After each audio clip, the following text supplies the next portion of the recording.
How's it going, everyone? In today's video, I'll show you on how you can fix your AROMA360 diffuser not working.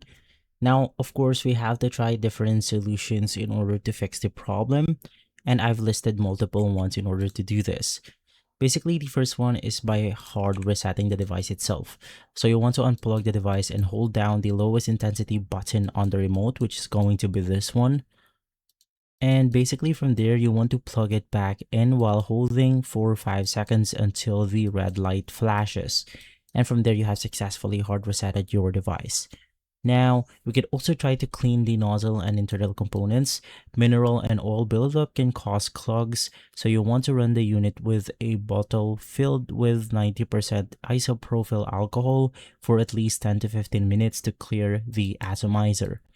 We can also check the pipe or tube to ensure that the tube is not bent, cracked, loose, as it prevents oil from reaching the atomization chamber. We can also inspect the fan or motor. If you hear high-pitched noise but no scent, the fan might be obstructed, so you want to check the air intake for dust. And lastly, we want to check the power supply. Verify that the power cord is securely plugged into both of the wall and the unit. This is where most people get it wrong, because in most cases, the device isn't plugged in properly. You want to test that the display is not in pause or the off mode.